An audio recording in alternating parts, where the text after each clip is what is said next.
Harmonium का हल्का उठाइए। हेलो ठीक है भैया, इसका लेवल और करिए। खाली हारमोनियम चिल्लाई तो कोनो मतलब नहीं बा। Hello hello hello hello hello, आप धरा।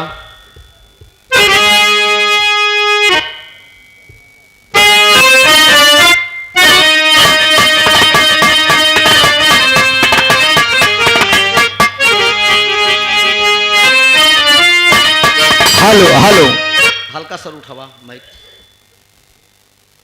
अब धरा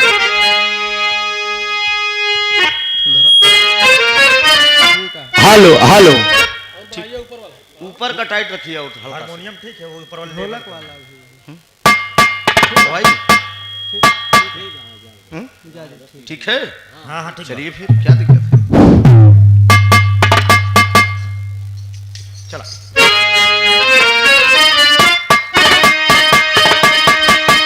हेलो, क्या बात है? जय जगदम्ब अम्ब जननी, अब ज्ञान बुद्ध की दाता जी, शरण तुम्हारे जो कोई आवे, अब सफल मनोरथ पाता जी।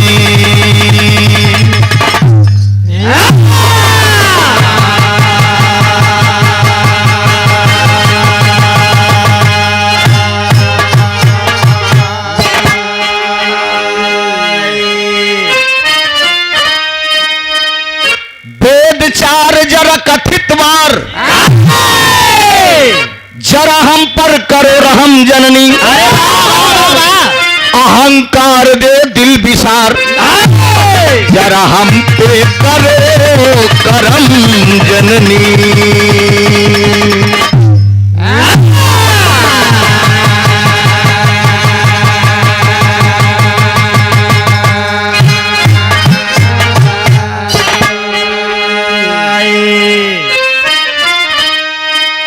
नमो नमो गुरुदेव जी,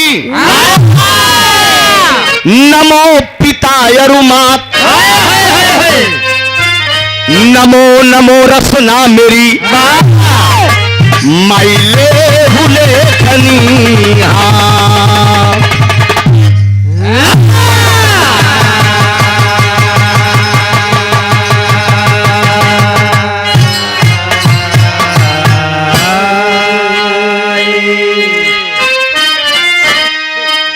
हमें चिंता नहीं उसकी,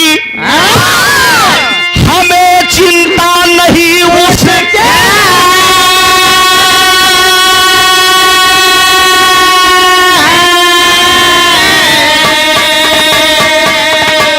अरे उसे चिंता हमारी है।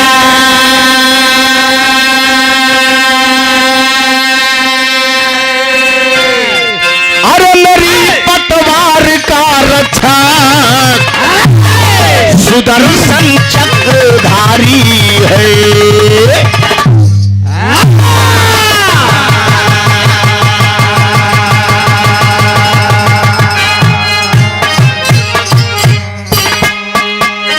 माता तुम हो कष्ट निवारण, माता तुम हो कष्ट निवारण,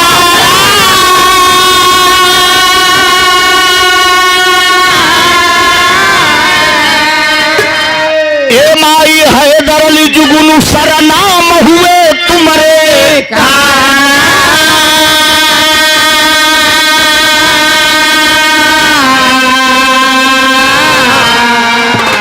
हे जग तारन तारन कर दा माँ हमार,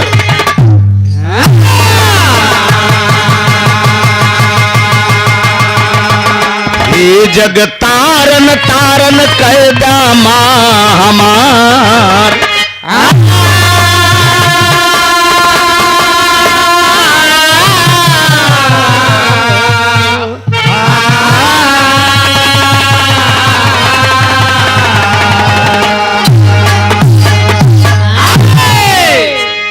आज इस ऐतिहासिक धरती वाह हेलो कैसा झंझनाहट हल्का से दे रहा है, झंझनाहट। गीत गाने से पहले हल्का से और लेवल बढ़ाइए। क्या बात है? इस धरती को मैं नमन करता हूं। ग्राम भवानीपुर वाह वाह वाह सरकारी नलकूप वाह के बगल में सिकी खुर्द हंडिया प्रयागराज की धरती पे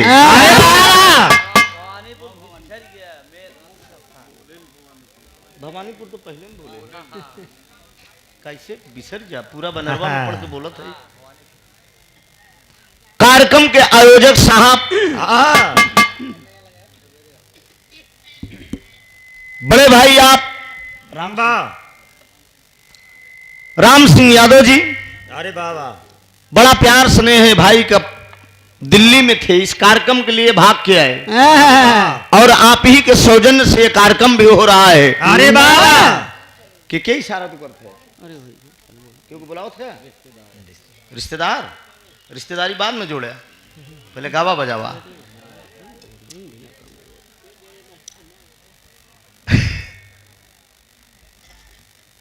बड़ा प्यार स्नेह भाई का। अरे बाबा और इस कार्यक्रम को लिखाने में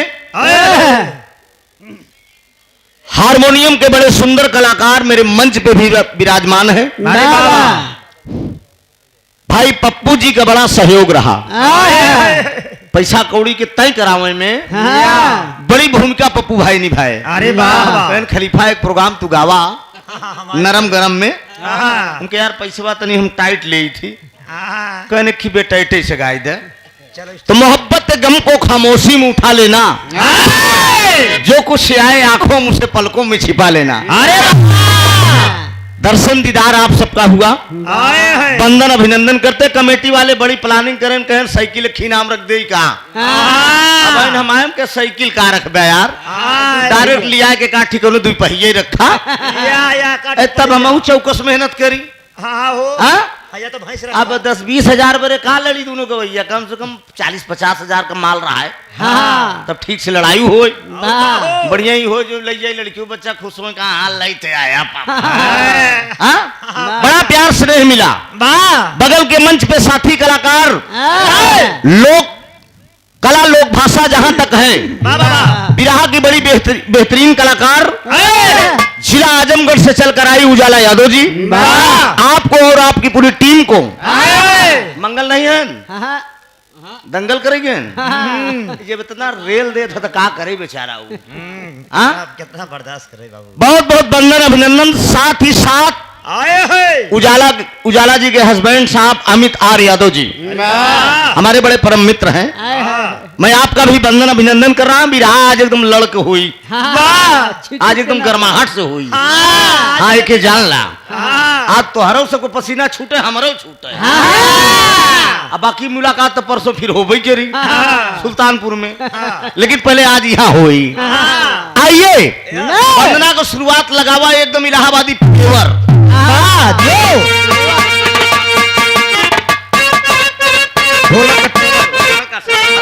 ढोलक का लेवल बढ़ाइए।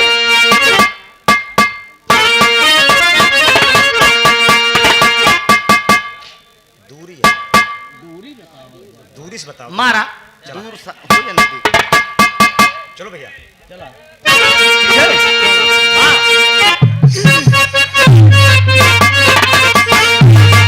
कमेटी के भाइयों का आदेश भी है, आए हैं 1-1 घंटे में कार्यक्रम दोनों कलाकारों का संपन्न होना चाहिए। तनी के थोड़ा से बेसिक चला जाए शुरुआत के मैटर बा, तो हम क्षमा चाहेंगे, बाकी हम कोशिश करेंगे। तू लोग 1 घंटा देते, हम 50 मिनट में काम खत्म कर दे, लेकिन पहली बारी छोड़ के। ठीक है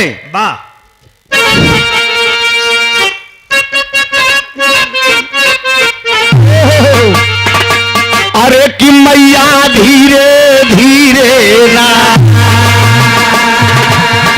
अरे जननी धीरे धीरे ना। रथिया का मोरी भवानी धीरे धीरे ना, रथिया का मोरी भवानी रथिया का मोरी भवानी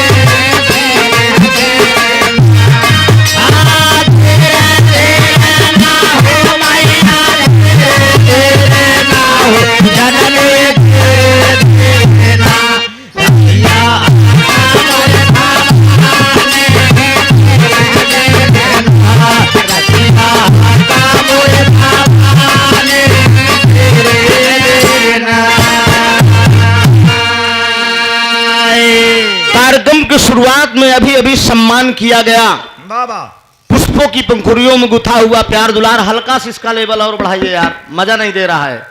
एक तो दूरी बता रहा है। साउंड दूरी है आदरणीय ओम प्रकाश यादव जी सुंदर पुष्पहार और सादर 500 रुपए देकर आपने सम्मान किया। मंदे जिंदगी शुक्र गुजार और आशीर्वाद की परीक्षा है।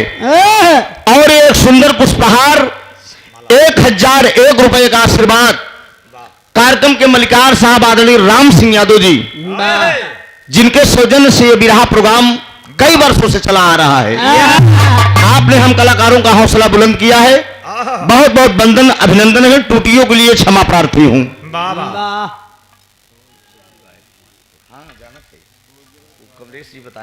अपने जमाने के बेहतरीन कलाकार और पुराने जमाने के ये लोग जो गा के चले गए और जो ये लोग गा के जो छोड़ दिए, जो बुजुर्ग लोग गा के चले गए, स्वर्गीय बाबू राम आधार जनाब हैदर अली जुगनू साहब, दादा राम आधार जी। अब आज की युवा पीढ़ी कहाँ इस पर ध्यान देती है। अब आजकल तो हाई हुक में लपटिया गया है। गायक कलाकार तुलसीराम यादव जी यहीं के सरजमी से जोरदार ताली बजाकर आप लोग सम्मान कर दीजिए। सुंदर पुष्पहार बहुत समाया का पुरस्कार आपने देकर सम्मान किया है। वंदन अभिनंदन है। हल्का से माइक में आपके झंझनाहट है बाबू, देखिए झनकपन है मेरी आवाजों में, जरा ध्यान दीजिए। ये इसको सही करिए आप जो है। धन्यवाद। जरा ध्यान दीजिए। आपके जमाने की ये लाइन में गा रहा हूं। अभी कुछ लोगों ने कहा ना कि पुरानी आप सुनाइएगा, एकदम पुरानी सुनावत है। कहाँ से शुरू हो बा? कलकत्ते की काली मैया कहाँ हो करता करो पुकार,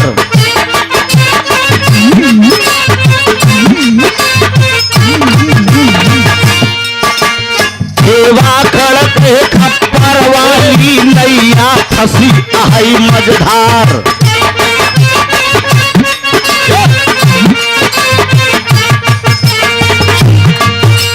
गायत्री गौरी गणेश गुण गाऊं गजब सकल संसार,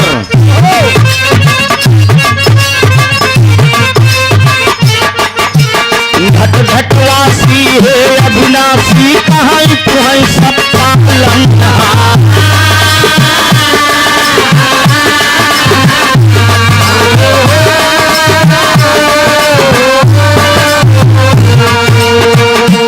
चंचल चला चंद्र के मैया, चंचल चला चंद्र के मैया,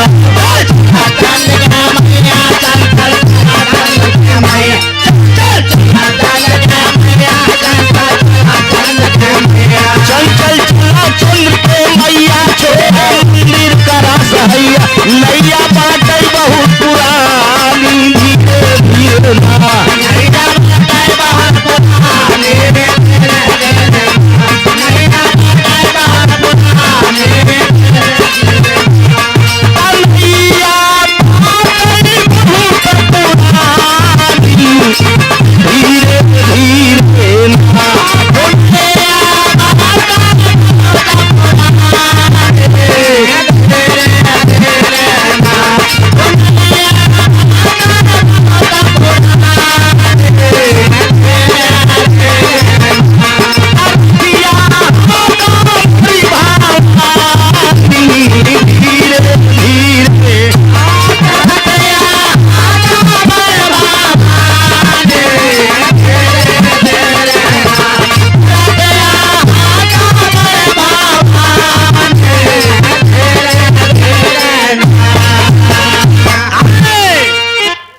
चंचल चला चंद्र के मैया, छोड़ा मंदिर करा सहैया।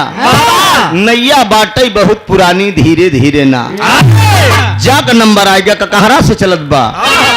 जगन्नाथ की जगमग ज्योति जलई, जस गाँव में नर नारी।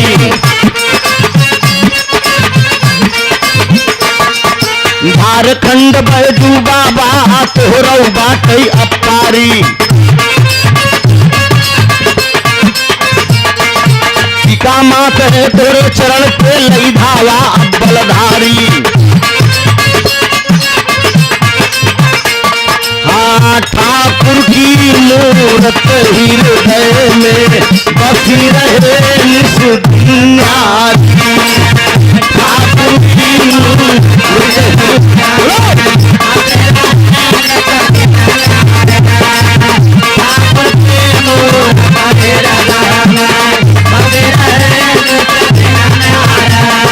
डमरू बाजे छुटे पताका, डमरू बाजे छुटे पताका।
डमरू बाजे छुटे पताका, राधा ललिता नार विशाखा।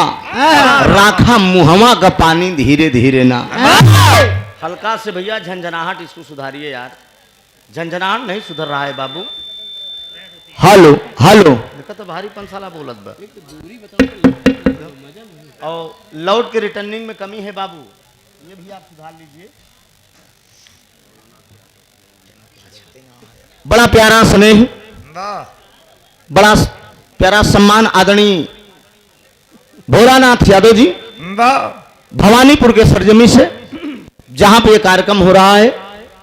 सुंदर पुष्पहार सादर 500 रुपए से हम कलाकारों का हौसला बुलंद किया गया। बहुत बहुत वंदन है, अभिनंदन है। थोड़ा से साफ करिए सर इसको, बार बार आपको कह रहा हूं, आप ध्यान नहीं दे रहे हैं। मुन्ना इसको साफ करिए, मजा नहीं दे रहा है। लाइन बदलिए बे डॉक्टर साहब।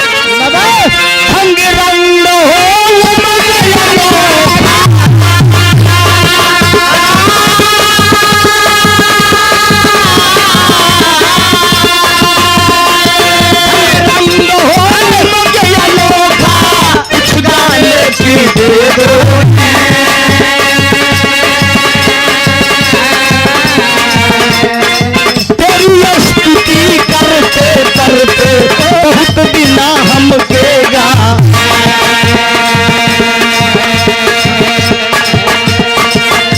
घर भाई पतित होई बई,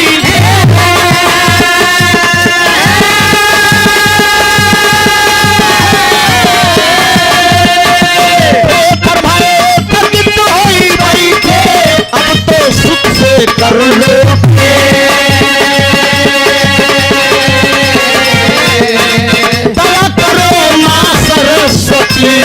राज रागनी और संगीत, धर्म से धाया धर्म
पंचौ धर्म से धावा धर्म धुरंधर नारद व्यास के पहला नंबर लई बाघंबर भोले दानी धीरे धीरे ना इन वंदना में कोनो देवी देवता का नाम छूटी नहीं का जान लिया ना का बात पाया आई गया प्रीत पतिंगा पवन प्यारा पार्वती होगा तेरे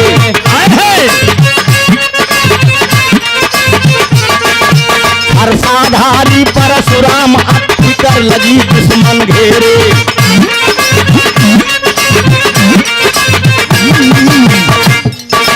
विंध्याचल वासनी पावा न काहे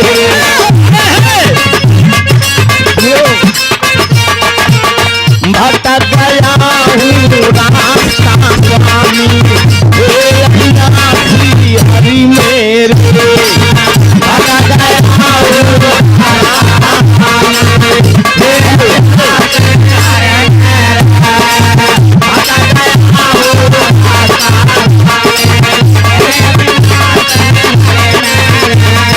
मन में महावीर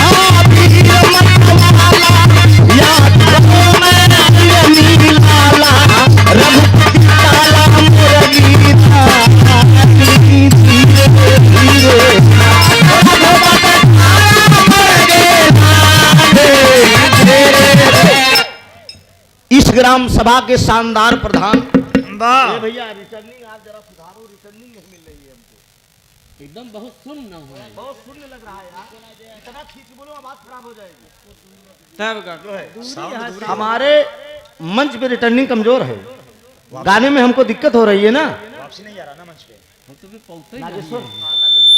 नागेश्वर बिंद इसी ग्राम सभा के शानदार ग्राम प्रधान आप माननीय महोदय जी प्रधान जी के कार्यक्रम द्वारा ये सादर 500 रुपए का आशीर्वाद बहुत बहुत वंदन अभिनंदन टूटियों सादर 500 रुपया प्रधान जी की तरफ से बहुत बहुत वंदन है। अच्छा क्या बात है भोले भंडारी हाँ सब पूरा अरे हाँ ठीक भोले भंडारी बिरहा की बड़ी बेहतरीन कलाकार हमारी जनपद की जहां तक लोक भाषा है वहां तक नाम है भेटहट भाई बा एक देखिए कुमारी सुमित्रा नंदिनी सैदाबाद हंडिया प्रयागराज कवि श्री खेमराज यादव मुछ वाले और उनके गुरु श्री भाईलाल स्वर्गीय भाईलाल यादव के पुत्र भोले उर्फ भंडारी भाई हमारा बड़ा परम मित्र है हमारे का बड़े छोटे भाई के हैं तो जब फोन करेंगे कहीं भैया श्री कृष्ण राधे राधे बहुत प्यारा लगाव है सुंदर पुष्पहार बहुत समाया का पुरस्कार भैया को प्रणाम हो आशीर्वाद की इच्छा है मन में महावीर मतवाला याद करूं मैं अंजनी लाला रघुपति टाला मुर्गी रानी धीरे धीरे ना नंबर आएगा अंतरा चेंज हो गया राजा ले लो खबर लो छवि लहरी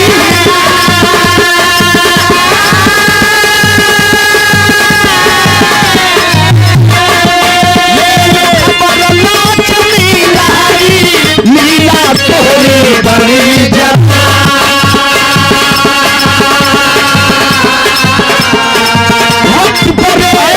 तुम्हारे पुकारो नंद बाबा के मुरली सही शीतला करे की मैया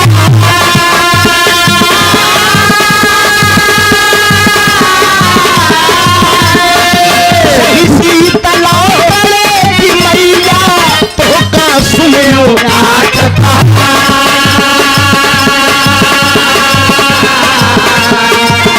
हम तो गुण गाऊं माया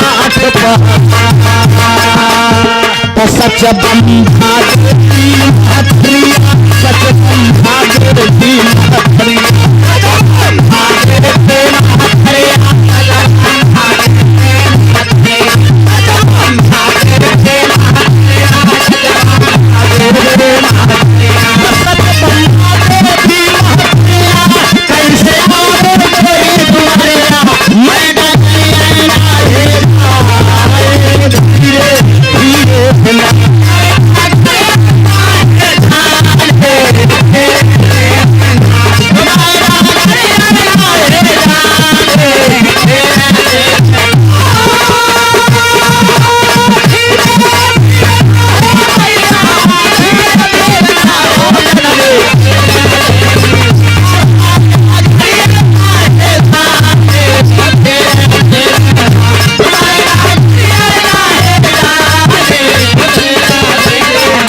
सच बम्बा देवी महतरिया कैसे आऊं तोरी दुअरिया मैं डगरिए नहीं जानी धीरे धीरे ना हाँ का नंबर आएगा और हमारे आपके बीच में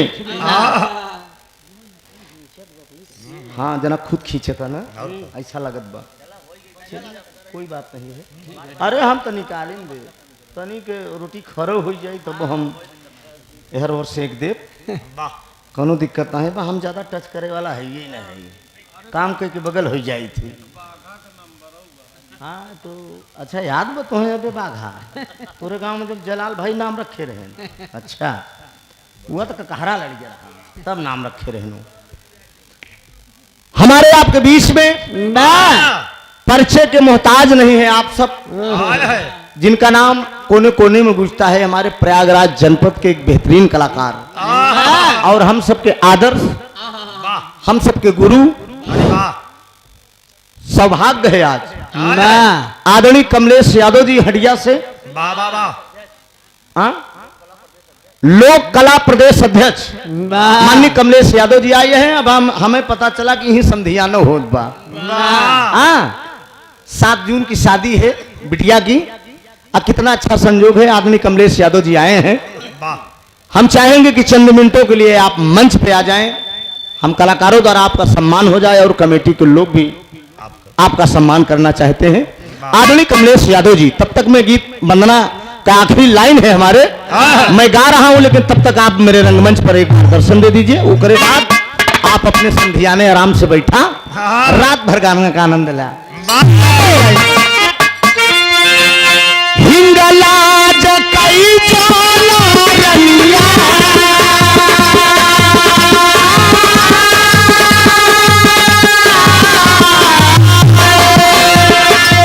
हिंगला जकई चोला रनिया लीला तोरी बड़ी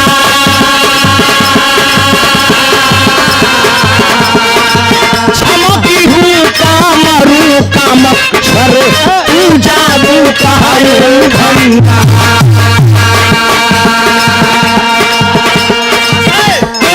की भगवान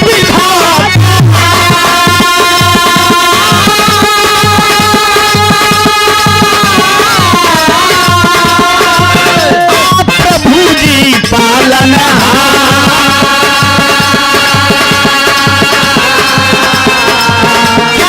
आनंद स्वर्ग में भुल्लुर हैदर राम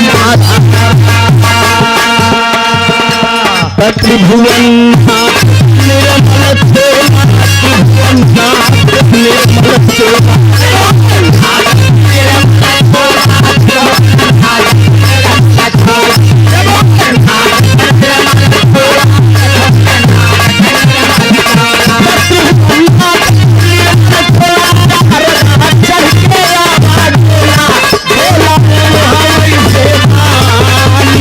धीरे धीरे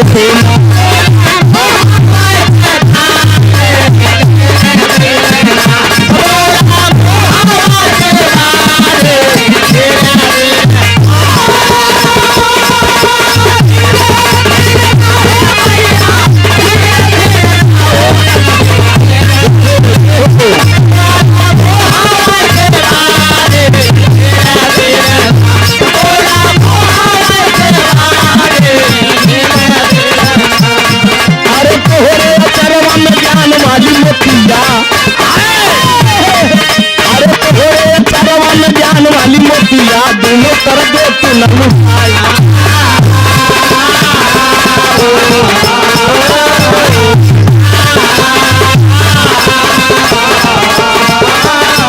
अरे जैसे किसी दिन गवाऊं मोर बयानमा ओ मोरी मैया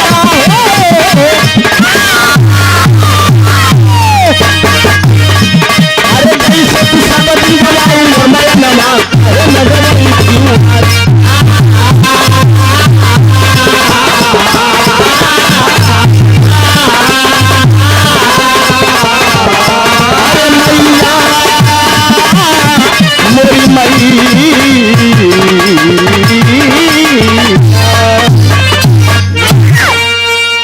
कार्यक्रम के आयोजक साहब आदरणीय राम सिंह यादव जी के छोटे अनुज रविंद्र यादव जी भवानीपुर के सरजमी से ये 51 रुपया का पुरस्कार वाह वाह वाह भैया का प्रणाम हो।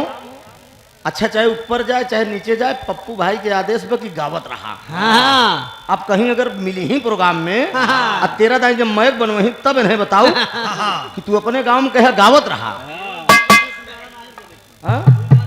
हाँ तो हमारा आदत नहीं बे लेकिन अब दिक्कत है ना। ठीक है मास्टर हो माई के वंदना हो कि तनी झटके में बजाए के एक लाइन आवा ओकरे बाद एक ठीक गीत और नंबर अगली पार्टी का समय से काम।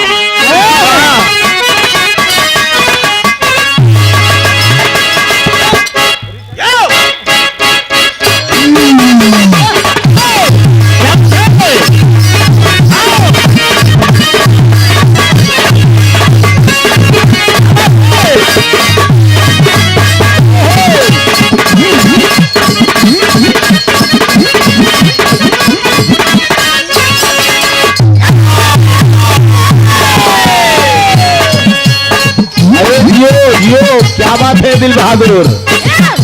अबे तू बुढ़ावा ना ओ तनिक में डाई लगवाए जा कहीं कहीं उज्जवल होता। बड़ा सुंदर इशारा हमारे डॉक्टर साहब करते हैं। तनि सुना ये गौरा के सैया हो तनि सुना ये गौरा के सैया काहे भागेला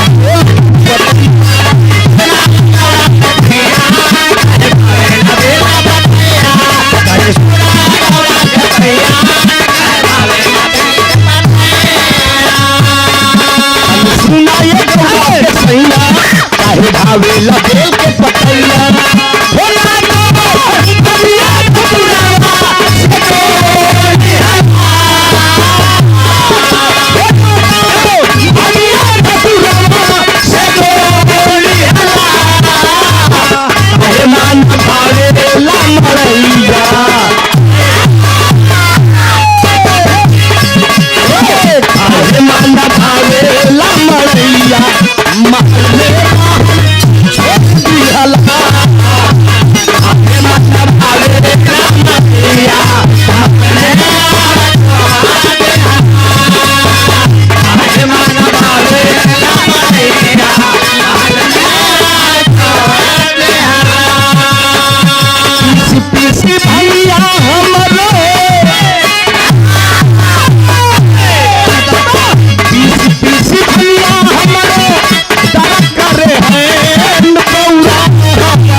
लाल मणि उर्फ निर्मल कवि ईश्वरपुर के धरती से बड़े अच्छे राइटर हैं आप।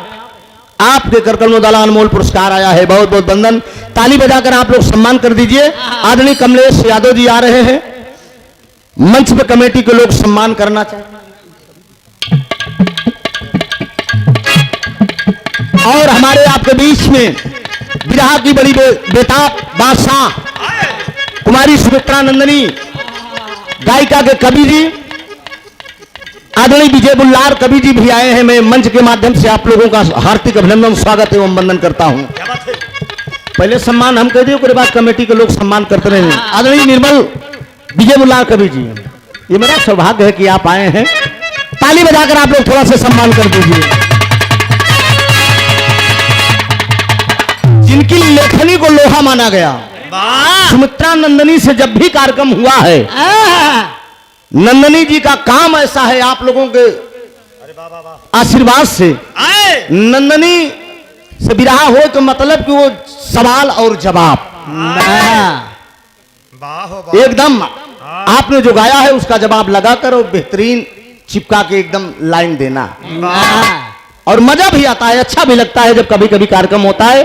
आदरणीय कमलेश यादव जी गायक कलाकार आप भी आए हैं, मैं चाहूंगा मेरे रंगमंच पर आप आ जाएं, स्वागत है, जोरदार ताली बजाकर आप लोग सम्मान करिए।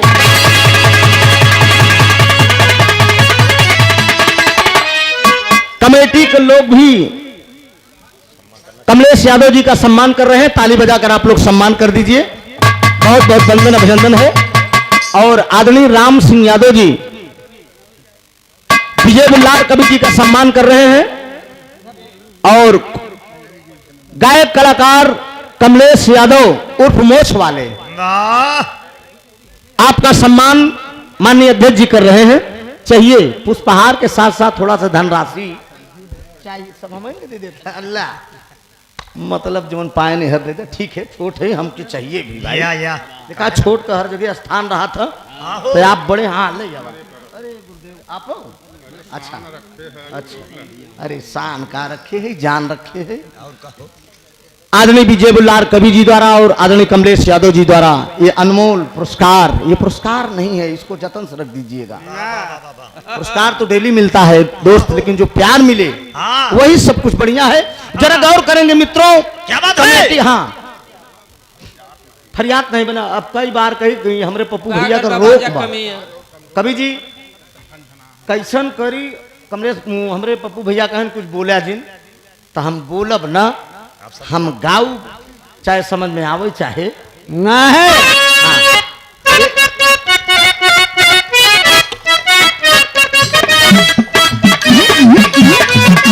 एक मिनट, गीत गाने से पहले मित्रों एक उस शख्सियत का मैं नाम भूल गया, अरे वाह जो कि पूर्वांचल के धरती पे आज से करीब 10 से 12-15 साल पहले, मैं तब यूट्यूब का जमाना नहीं था, हमारा नई नई गायकी रहे तो हम बनारस में टिक के भी रहा 10-10 रात गावत रहे। अब बनारस के एक से बढ़कर एक धुरंधर कलाकार कोई भी हो, हाँ सबसे आपने गवाने का काम किया है। वाह हंडिया बासुपुर की धरती से आप आए हैं, कमलाकांत बाबा जी, मैं चाहूंगा कि आप खड़े हो जाए, आपका मैं सम्मान करूंगा। और आदरणीय निर्मल कवि जी आप भी खड़े हो जाइए, जल्दी ना, सम्मान का कड़ी थोड़ा से खत्म हो जाए, कोई बात छोटा से।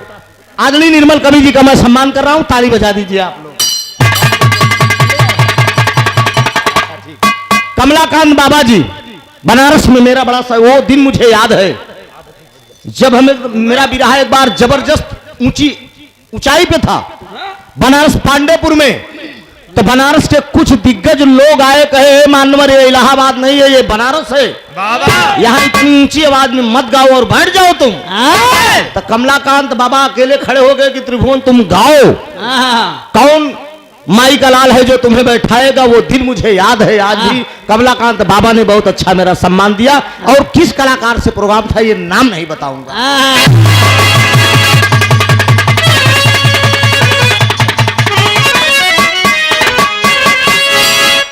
पीसी भैया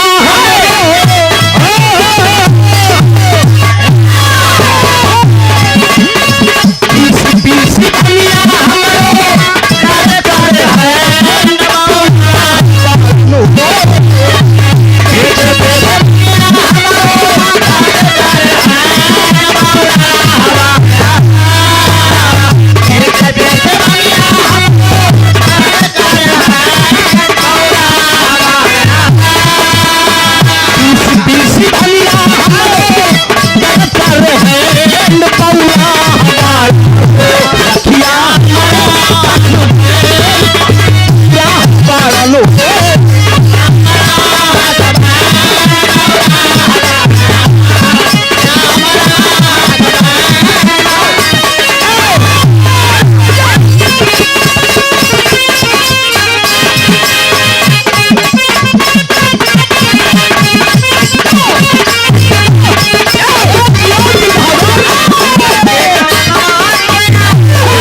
ज्यादा से ज्यादा 20 मिनट की।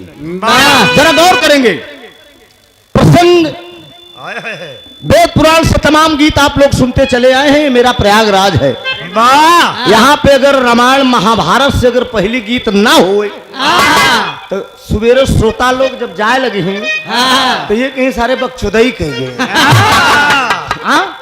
कोनो ज्ञान के बात तो बताए नहीं, खाली कंचोत बकली बकचोत गड़ही वाला काम करे ने मारे ने यार पूरा एकदम मजबे खराब कर दे।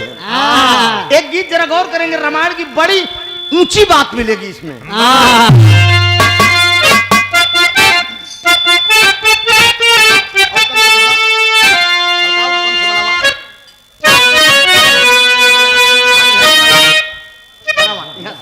ना हम जो कहेंगे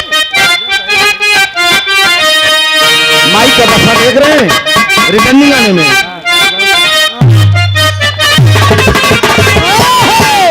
यह तरस का लाइन था।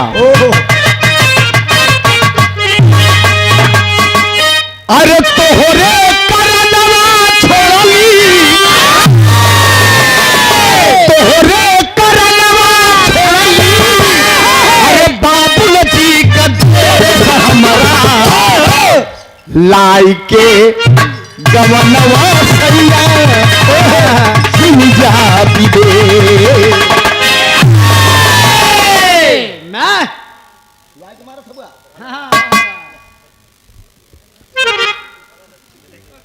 आराध्या मेडिकल स्टोर, देवानीपुर चौराहा, डॉक्टर कमलेश बिन, भावी जिला पंचायत सदस्य प्रत्याशी वार्ड नंबर 4 हटिया प्रयागराज। हमारे डॉक्टर साहब की तरफ से 150 रुपया बा। आप जिला पंचायत के कार्य में सफल हो।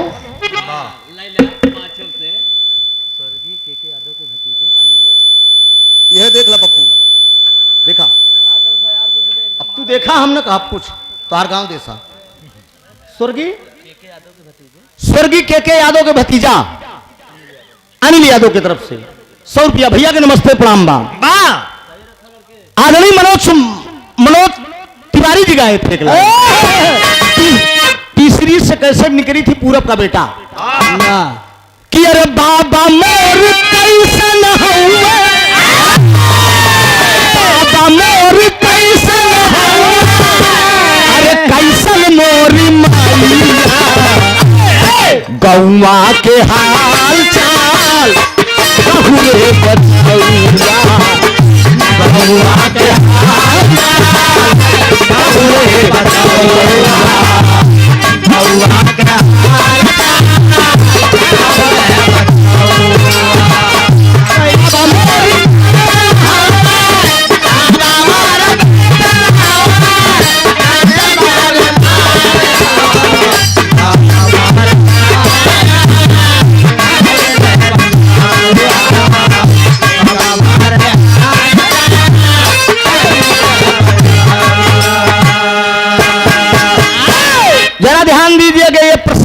है मित्रों। दुनिया के मालिक मर्यादा पुरुषोत्तम राम लंका से जब विजय हासिल करके अयोध्या के लिए लौटे थे,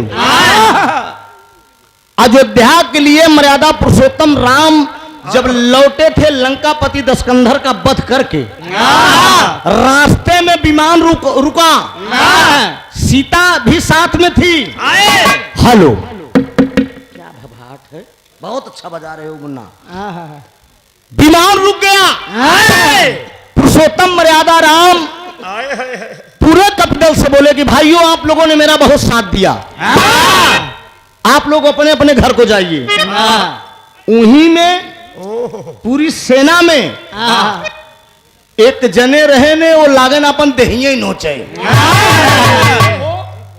जेकर नाम रहन जामवंत।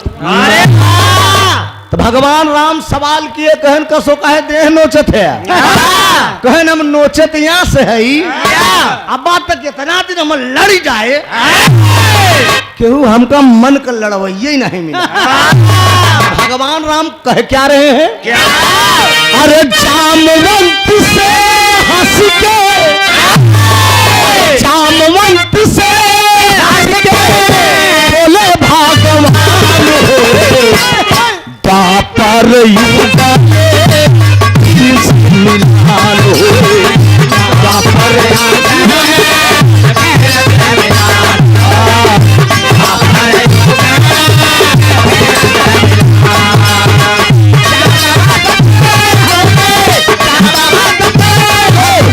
अपने जमाने के में हिंद केसरी पहलवान वाह संतोष मौर्य समोधीपुर के धरती से। इसी समोधीपुर में मेरा एक शिष्य भी रहा गाता है जिसका नाम है राम सहाय। गृहस्थी के नाते बड़ी अच्छी गायकी थी, लेकिन बॉम्बे में रहने लगे, लेकिन आज भी आशीर्वाद बराबर है। बातचीत होती है, गाना भेजता रहता हूँ, गाना बजाना रिकॉर्डिंग होता, हम और रामचंद्र पाल खलीफा सब लोग मिलकर सहयोग करते हैं। संतोष, ये हमारे संतोष पहलवान, हम जहाँ कपड़ा पहनते रहे वहां गए, कहें गुरुदेव कहाँ आया, हम कहे आवा यहाँ है ना, हम कहे तुम्हारा आशीर्वाद में हम बुढ़ाब ना, ये हमारे फिर नाम धरवाए देन बघवा। अपने गांव में भी रहा जयलाल प्रजापति से कराए के बाघा नाम धराए देन। सुंदर पुष्पहार बहुत समाया का पुरस्कार, भगवान करे तू बुढ़ा जिन ऐसा बना रहा। जरा लाउन पर गौर करे मित्रों। अरे बीता भैले चामवंता, भगवान राम बोल दिए जाओ। क्या बात है? जब देह नोचे थे जामुन, एकदम देह जब नोचे तो कहा राम कहें का बात बा, कहन मन का लड़वैया नहीं मिला, कहन जाई त्रेता चलत बा, द्वापर में तोहरे मन का लड़वैया मिली ही, कहन कितना दिन इंतजार करे पर, कहन समय इंतजार करे मिली ही। लड़त लड़त जब हार बाज गया तब समझ लिया कि हमारा अवतार। जामोन जी जब वहां से चल दिए तो आए कहां पे? अरे बिदा भैले जामवंता, अरे बिदा भैले जामवंता, आइले भवना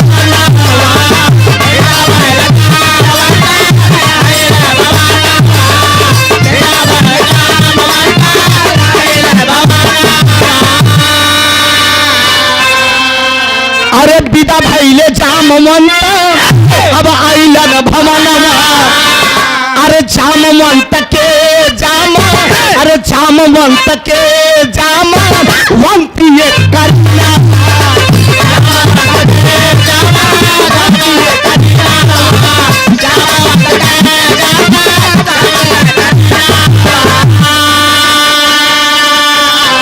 अरे सुघरा सुरतिया रहली, अरे चंदा के समान होए। जामवंती बड़ी खूबसूरत है, बहुत खूबसूरत है। जामवंत की लड़की है जिसका नाम जामवंती है। ये रामायण में जल्दी कम पढ़ने को मिलता है। उसके बाद समय बीता, हुआ क्या? अरे त्रेता बीतल द्वापर, अरे त्रेता बीतल द्वापर, आइल समय।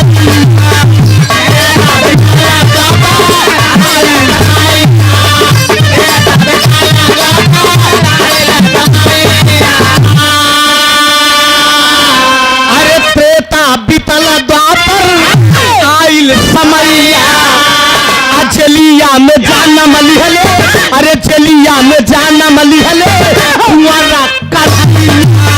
जलिया में जाना मलिहले, कुंवारा काली। जलिया में जाना मलिहले, कुंवारा काली। अरे आधी रातिया में लैले, अरे कृष्ण भगवान भगवान वही पुरुषोत्तम मर्यादा राम त्रेता में थे। सतयुग में वही राम जो है विष्णु थे, लेकिन द्वापर में वही राम। दूर से बोले पड़ता भभाता, यहाँ से दूर से बोला थे। वही पुरुषोत्तम मर्यादा राम द्वापर में जाकर बाबूजी आनंद कंद मुरली मनोहर हुए। मथुरा जेल कारागार के अंदर पैदा हुए, लेकिन रात ही रात वो गोकुल चले गए। आज जब गोकुल गए तो एक सुंदर नगरी का निर्माण किए, जो उन्हें नगरी का नाम रहा द्वारिकापुरी। जरा गौर करेंगे, यहाँ पर विद्वान लोग बैठे हैं, वो द्वारिकापुरी नगरी के राजा भगवान कन्हैया थे। और नगरी कितनी रही? कितना भैया? पूरी सोने की बनी थी, 14 जोजन लंबी और 14 जो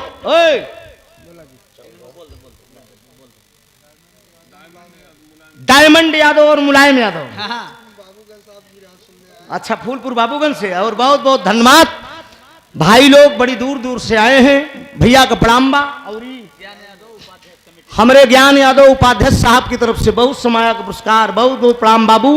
बेहतरीन ढंग से आप लोग बैठ कर सुना। हम लोग कलाकार हैं ना, कोशिश करते हैं, आप ही लोग के द्वारा बनाए बंदे हैं हम लोग। नहीं, हम लोग का क्षमता बा कि इतनी भीड़ बटोर के गाई बजाई। जरा गौर करेंगे, गाने से ध्यान हटे ना। कितना भैया? द्वारिकापुरी नगरी 14 जोजन लंबी और 14 जोजन चौड़ी थी।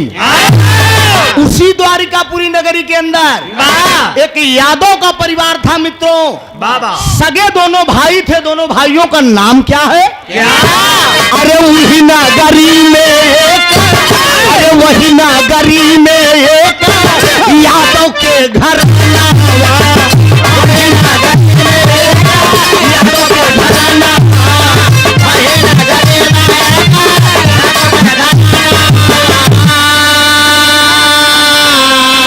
भैया वही नगरी में एक यादव के घर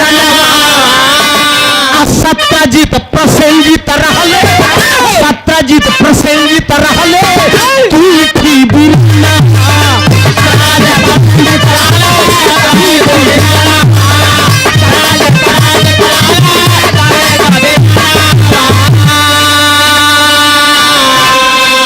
अरे समन्ता कमरी रहली। अरे समन्ता कमरी रहली। उनके गुणवान हो। एक द्वारिकापुरी नगरी के अंदर एक यादव का परिवार था मित्रों। दोनों सगे भाई थे जिनका नाम था सत्यजीत और प्रसेनजीत। सत्यजीत प्रसेनजीत के पास एक समंतक नाम की मणि थी। वह मणि का काम क्या था? वो मणि एक दिन में 60 भर सोना देती थी। अब वो मणि जिस देश में रहती थी, ना कभी अकाल पड़ता था, ना कभी सूखा पड़ता था, ना वहां का प्राणी कोई भूखा मरता था। अब जरा गौर करेंगे, सत्यजीत प्रसेनजीत के पास मणि है। ये भगवान कन्हैया का भाई जो बड़का रहे बलदाऊ। बलदाऊ को जब पता चला कि द्वारिकापुरी में हमारे नगर के अंदर सत्यजीत प्रसेनजीत के पास एक समंतक नाम की मणि है, वह मणि एक दिन में 60 भर सोना देती है।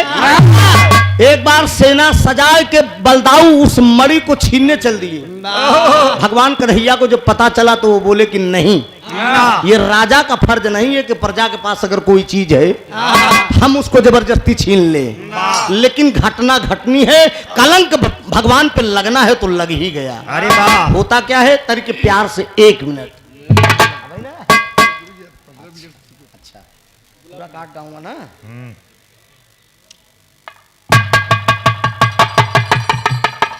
विधा के बड़े अच्छे कलाकार और हमारे शिष्य हैं। ये बॉम्बे में रहते थे। फोन किए कि मैं आपका शिष्य बनना चाहता हूं, तो हमने कहा स्वागत है, आइए। आज 2-3 साल से हमारे शिष्य हैं आदरणीय गुलाब यादव जी। यही आपके हडिया पूरा कांट के धरती से, जहां के लल्लू हारमोनियम मास्टर हैं। थोड़ा सी ताली बजाकर सम्मान कर दीजिए। बहुत अच्छे कलाकार हैं। और देखिए, गुरु शिष्य तो तमाम होते हैं, लेकिन गुलाब शिष्य तो हमारे करीब इस समय 12 ठिका रहे हैं। लेकिन जो भाव गुलाब के अंदर है वो शायद हर शिष्य के अंदर हो। सच्चाई बता रहा हूँ, ये जान लो। प्रथम मैं दिल से मानता हूँ, गुलाब के लिए एकदम दरवाजा खोल दिया। हमने कहा जब भी गाना बजाना जो जरूरत हो, आधी रात की आओ, मैं कितना भी थका रहूंगा, उठाकर रजिस्टर दे दूंगा, जो नोट करना है नोट करके ले जाओ। अधर बंदी छंद कहारा, उल्टा सीधा उल्टा पलट, शीशा पलट हलक बंद, जमन इच्छा हो ले जा, तू सब गावा। आने वाली पीढ़ी के आप लोग धरोहर हैं हमारे। ये पुष्पहार और अनमोल पुरस्कार देकर सम्मान किए। मंदे जिंदगी शुक्रगुजार, माँ बाप का प्यार दुलार इसी तरह से बना रहे। जरा गौर करेंगे, सत्राजित प्रसेनजीत के पास मणि है। एक दिन सत्राजित का भाई जो प्रसेनजीत था वो अपने गले में मणि को पहन के जंगल में शिकार खेलने गया। अब यही घटना घट रही है। घटना क्या घट रही है? जब मणि को पहन के वो जंगल में शिकार खेलने गया, सामने मित्रों एक शेर दिखाई पड़ा। क्या बात है? प्रसेनजीत सोच रहे हैं मैं शेर पर वार कर दूं, लेकिन शेर लौट कर प्रसेनजीत पे वार कर दिया। इंद्रराज भाई वार कर दिया। जब वार कर दिया मास्टर, तो वो करता क्या है, प्रसेनजीत के हाथ से, गले से वो शेर मणि को छीन लिया। मणि को छीन के लेके वो जंगल में चला जा रहा था। जब चला जा रहा था तो उधर से कौन आए? वही रीछराज चामोंत जी। भगवान राम से जब कहते दहिया में हमारे गर्मी बा, वो भी शिकार खेलने आए थे। शेर के मुख में जब मणि देखे तो रीछराज चामोंत जी उठाए धनुष, तुरंत वार कर दिए। जब वार कर दिए तो शेर भी मर गया। अब देखिए, प्रसेनजीत को मार के वो मणि जो है शेर ले लिया, और शेर को मार कर वो मणि जामोन जी ले लिए। जामोन जी ले जाकर मणि किसको दिए? ले जाकर वो मणि अपनी जो उनकी बेटी थी। हेलो, साउंड थोड़ा से खोलिए, डिब्बा का सहारा कम, और इसको पतला कर दीजिए, हल्का से भभुगा रहा है। ले जाकर अपनी बेटी जामवंती को दे दिए। जब जामवंती को दे दिए, जामवंती लेकर मणि जब खेलने लगी, अब द्वारिकापुरी नगरी के अंदर भगवान कन्हैया पे कलंक लगा दिया। कौन? प्रसेनजीत का भाई जो है सत्राजित। एक राजा होके मेरे भाई को मरवा डाले और मेरी मणि छीन ली। बारे भगवान कन्हैया, अपने माथे का कलंक छुड़ाने के लिए जरा गौर करे कहां पे जा रहे हैं वो।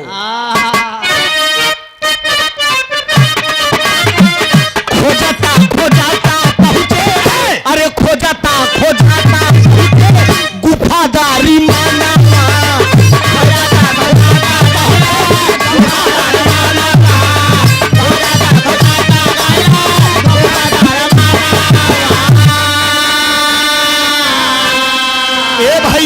खोजता पहुंचे गुफादारी मनवा, खेलत जामवंती पर जा, खेलत जामवंती पर जा, मणि पे नया नामा, जामवंती पर जा, मणि पे नया नामा, जामवंती पर जा, मणि पे नया नामा। बारे दुनिया के मालिक भगवान कन्हैया अपने माथे का कलंक को छुड़ाने के लिए बियाबान जंगल में चल दिए मित्रों। जब जंगल में पहुंचे तो सबसे पहले कौन किसकी लाश मिली? वही जो है प्रसेनजीत की लाश मिली। प्रसेनजीत के लाश के बगल से एक शेर के पंजे का निशाना बना था। शेर के पंजे के निशाने के इशारे से जब आगे बढ़े तो शेर भी मारा पड़ा हुआ है। उसके बाद एक रीछराज के पंजे का निशाना बना था, क्योंकि जामोन जी मणि लेकर गए थे। उस रीछराज के पंजे के निशाने को पकड़े पकड़े जब गए तो आगे जो है वही जामोंत का गुफा मिला। जामोंत का गुफा मिला और लेकर मणि जामोंती, जामोंत की बेटी जामोंती लेकर मणि को खेल रही है। जब मणि के लेके खेलत में भगवान कन्हैया आओ न ताव देखे दे गुफा में ठाके न जो न प्रवेश कई गए। जब प्रवेश कई गए, जामोंती का हाथ से पकड़ के मणि छीने बगल कंदरा में, एकदम बगलई में जामोन जी लेटा है। जब जामोन जी लेटा है तो जामोंती आवाज दे, एक तरफ भगवान कन्हैया जुटा है, अपनी तरफ खींचत है, जामोंती अपनी तरफ खींचत दिया, आवाज दे रही है, बाबू बाबू। जामवंत जी सोचन के हमारे बिटिया पर कोनो घटना घटत का, लगता है कोई दुष्ट मेरी बेटी के साथ अत्याचार कर रहा है। मित्रों, वही तुरंत जामवंत जी उठ गए। जब जामवंत जी उठ गए तो प्रमाण मिला रामायण के अंदर 28 दिन 28 रात घमासान घनघोर युद्ध हुआ, लेकिन न जामोन हार मानता है न भगवान कन्हैया मानता है। तब जामुन जी याद किए त्रेता वाली बात कि भगवान ने कहा था कि जब लड़ते लड़ते तुम अपने मन में हार मान लेना, तभी समझ लेना कि मेरा अवतार और जब जामुन जी याद किए कि हो न हो प्रभु राम का अवतार हो गया हो, वही आनंद कंद मुरली मनोहर तुरंत दर्शन दिए। दर्शन दिए और दर्शन देने के बाद जामुन जी पैर पे गिर गए, और जब जामुन जी पैर पे गिर गए तो उठाकर गले से लगा लिया। गले से लगाने के बाद बोले कि मांग लो जो मांगना हो। मैंने आपसे वादा किया था ना, मैंने आपको दर्शन दिया कि जब लड़ते लड़ते अपने मन में हार मान जाना, तब समझ लेना कि मेरा अवतार हो गया है। और वही कहें मांग लो जामुन जी जो मांगना हो। कहें नहीं प्रभु कुछ ना चाहिए, खाली एक मांगन बा। कहें मांगन क्या है आपकी, जरा गौर करेंगे मांगन क्या है। मांगन यही है प्रभु, ये हमारी जो बेटी है जिसका नाम है जामवंती, इसको आप अपना लीजिए, इसको आप अपना लीजिए। इसके साथ जय हो जय हो जय हो। हमारे आपका बहुत बहुत धन्यवाद। आप आए लल्लन प्रसाद यादव जी के पुत्र अनिल यादव जी, ग्राम प्रधान सिकी खुर्द के धरती से माननीय प्रधान जी के करकलमों द्वारा ये 101 रुपया राय साहब यादव सिकी खुर्द से बहुत समाया का पुरस्कार। भैया का प्रणाम, आशीर्वाद की परीक्षा। एक गाना भी मेरा बहुत एकदम करीब है, छोटा सा प्रसंग मैंने आप लोगों के बीच में दिया, चूंकि कमेटी के लोगों का आदेश था कि समय का विशेष ध्यान रखा जाए। कहो खलीफा ठीक है, सयान मने है तो हम अपने काम से रहा, अब बाकी जरा ध्यान दीजिए। अच्छा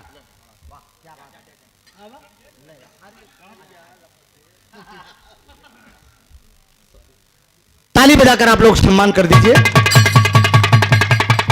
हिंदलाल यादव, आप अमित यादव, जिला पंचायत सदस्य उम्मीदवार वार्ड नंबर 4 हडिया ग्राम सभा चकनई से, चकनंदू से। ये माननीय हमारे नेताजी आप लोगों के बीच में आए हिंदलाल यादव जी, ताली बजाकर आप लोग सम्मान करिए दोस्त। ये नेता नहीं बल्कि आप लोगों के बीच में एक सेवक बन के आए हैं, और ईश्वर चाहेगी तो आपकी मनोकामना भी पूरी होगी। लगे रहिए। हाँ, कोशिश करने वालों को कभी हार नहीं होती। सुना, हम जब बिरहा सीखत रहे ना, तो बहुत परिवार से, गांव देश से, नात रिश्तेदार से इतना दबाव रहा।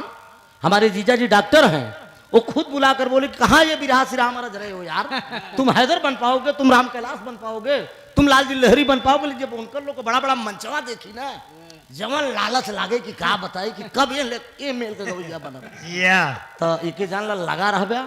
यह बार नहीं, अगली बार, अगली बार नहीं, अगली बार मिली, बस सफलता मिली। ले ले एक मिनट, अरे मस्त ले ले खाली। सभी साथियों से अनुरोध है, ये हमारे आदरणीय भाई जो त्रिभुवन जी है, मैं कई साल से सपना देख रहा हूँ, इनका बहुत बिरहा सुनता हूँ मैं, इनका बहुत बिरहा सुनता हूँ मैं। मुंबई, सूरत, गुजरात, अपना कर्नाटक, उड़ीसा, हर जगह में इनका बिरहा सुना है, लेकिन आज दर्शन हुआ है। बहुत बड़ा धन्यवाद, आप सबके आशीर्वाद से दर्शन हो पाया है भाई का। अरे नेताजी जब बोलो बस सब आई। मुंबई में एक बार इनका बहुत बड़ा प्रोग्राम था, याद है आपको? ये भी था साथ में। भैया अच्छे अच्छे को पानी पिलाते हैं पूरे हिंदुस्तान को, ये इलाहाबाद डिस्ट्रिक्ट प्रयागराज से, समझा भैया? इनका बहुत बड़ा आशीर्वाद है। इनका नाम सुन के आप सबका दर्शन हुआ, आप सबका आशीर्वाद चाहिए। बहुत बहुत धन्यवाद आप सबका, और त्रिभुवन भैया का बहुत बहुत धन्यवाद। ठीक, ताली बजाकर सम्मान करते हमारे हिंदलाल भाई के, बड़ा प्यार है, स्नेह है। ये देखिए सैनिक बीज भंडार आदरणीय राकेश यादव जी, आर्मी फौजी जवान, कहां से? चकनंदू की धरती से। हमारे भैया की तरफ से ये बहुत समाया का पुरस्कार, बहुत बहुत वंदन, अभिनंदन। नेताजी ने कितनी सुंदर बात कहा, हम कलाकार हैं, हम कहीं छिपे थोड़ी क्यों हैं। आप जब बुलाएंगे कलाकार तो लोकलवा ट्रांजिस्टर हो तो जरे इठा 10-20 हजार में बुलाए ला दोनों को, भैया हाजिर हो जा। हाँ, कोनो दिक्कत थोड़ी क्यों बा। बहुत बहुत वंदन है, अभिनंदन है। जरा गौर करके लाइन हमारी कहाँ थी? दर्शन दिए, जामवंत जी को उठाकर गले से लगाए, कहा जामवंत जी मैंने आपसे वादा किया था, मैंने आपको दर्शन दिया, उठो क्या चाहते हो? कहन खाली यह मांगन बा कि हमारी जो बेटी है जामवंती, इसको आप अपना लीजिए। जरा गौर करेंगे मित्रों, जामवंती को ब्याह के वो जो मणि थी, वो मणि जो थी, उस मणि को उठाकर जामवंत जी भगवान कन्हैया को दहेज में दे दिए। जब दहेज में दे दिए, लेकर मणि जब आए तो हुआ क्या?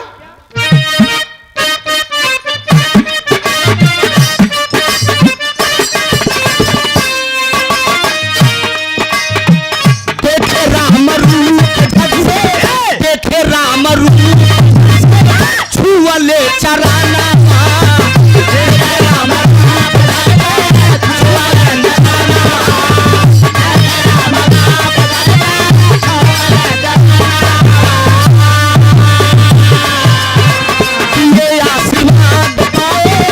ये आशीर्वाद पाए सुंदर एक जन्म।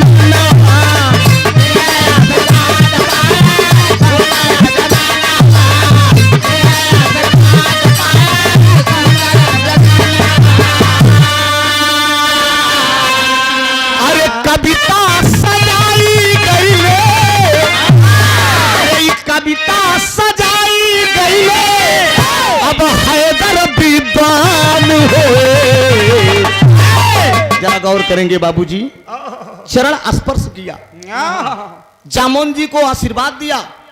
जो जामवंत की लड़की थी, जिसका नाम था, शोरगुल नहीं भैया, आराम से नेताजी, माहौल खराब ना हो, आराम से आप काम करिए। आशीर्वाद दिए जामवंती को, ब्याह के मणि दहेज में लेके जब आए द्वारिकापुरी, तो जरा गौर करेंगे बाबूजी, वो मणि चारों युग में थी। सतयुग में उसी मणि का नाम था मणि, त्रेता में उसी मणि का नाम था चूड़ामणि, द्वापर में उसी मणि का नाम समंतक मणि थी, लेकिन आज कलयुग में उसी मणि का नाम है कोहिनूर हीरा। और आज वो मणि कहां पे है? रानी विक्टोरिया की बेटी एलिजाबेथ के ताज में है। हमारे देश से आज भी वो मणि है। क्या बात है? आज भी वो मणि है। रानी विक्टोरिया की बेटी एलिजाबेथ के ताज में आज भी वो मणि है। लेकिन मैं कलाकार हूं, कलाकार और पत्रकार पे न कोई रोक है न कोई टोक है। हिंदुस्तान का नागरिक होने के नाते त्रिभुवन नाथ यादव एंड पार्टी की तरफ से यह संदेश भेजा जा रहा है। मैंने पहले ही बताया कि वो मणि जिस देश में रहती थी, उस देश में न कभी अकाल पड़ता था, न वहां का प्राणी कभी भूखा मरता था, और वो देश कभी गरीब नहीं रहता था।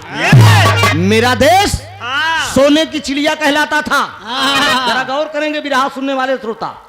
मेरा देश ये भारत सोने की चिड़िया था, लेकिन अब नहीं है, क्योंकि जब से ये मणि चली गई रानी विक्टोरिया की बेटी एलिजाबेथ के ताज में, कोई माई का लाल नेता आज तक पैदा नहीं हुआ कि इस मणि को दोबारा वापस ला सके। राष्ट्र संघ में केवल एक पेशी, कौन? भारत की प्रधानमंत्री थी, एक पेशी केवल इस मणि के लिए लड़ी थी। हेलो, आवाज कम बाबू। एक प्रधानमंत्री महिला थी जिसका नाम बताया गया स्वर्गीय इंदिरा गांधी जी। राष्ट्र संघ में केवल एक पेशी इंदिरा गांधी जी लड़ी थी इस मणि के लिए कि ये मणि एलिजाबेथ से के ताज से मेरे भारत में वापस आना चाहिए। लेकिन तब से तमाम प्रधानमंत्री हुए, लेकिन फाइल कहां दबी गई? पता ही नहीं। यहीं से गाना मेरा भोला यादव भैया की तरफ से 100 रुपया बहुत प्रणाम, आशीर्वाद की परीक्षा है कि स्वामी गुरु भुल्लुर दादा चले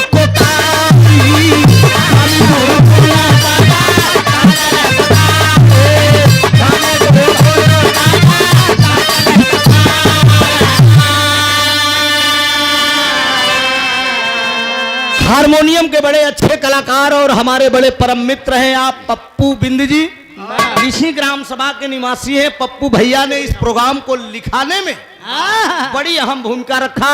उस समय मैं डिस्टर्ब भी था, मेरे पिताजी हॉस्पिटल में थे, लेकिन पप्पू जी का बार बार फोन जा रहा था, कहन भैया प्रोग्राम पक्का कलम के हॉस्पिटल में ही बाबूजी भर्ती हैं, कहन एक हम पक्का समझे, हमरे मुना से निकल आए कि जा पक्का बा। बाद में जब हो सभा सही भत हम के अरे यार यस तो कई दिन चल आप जमन होई देखा चाहिए बा। सुंदर पुष्पहार 101 रुपए का पुरस्कार, बहुत बहुत धन्यवाद भैया को। बीके क्रेन सर्विस भवानीपुर प्रयागराज से बाबू के एक मोतर 50 रुपया भैया को प्रणाम हो, आशीर्वाद की परीक्षा है कि स्वामी गुरु भुल्लुर दादा तजले कोतारी रामधार हैदरयाली रामधार हैदर गुरु स्वर्ग सिधारी।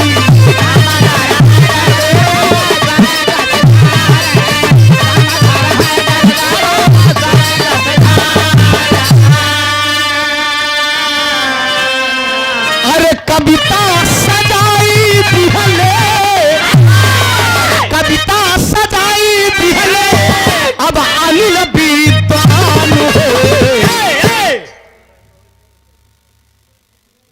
हिंदलाल यादव, अमित यादव, जिला पंचायत सदस्य उम्मीदवार, वार्ड नंबर 4 हडिया, ग्राम सभा चकनंदू से बाबू के करकल उतारा है 100 रुपया। भगवान करे कि आप अपने कार्य में तरक्की करें। कि अरे कविता सजाई दिहले, अनिल विद्वान दापर युग में विधान हो, दापर युग में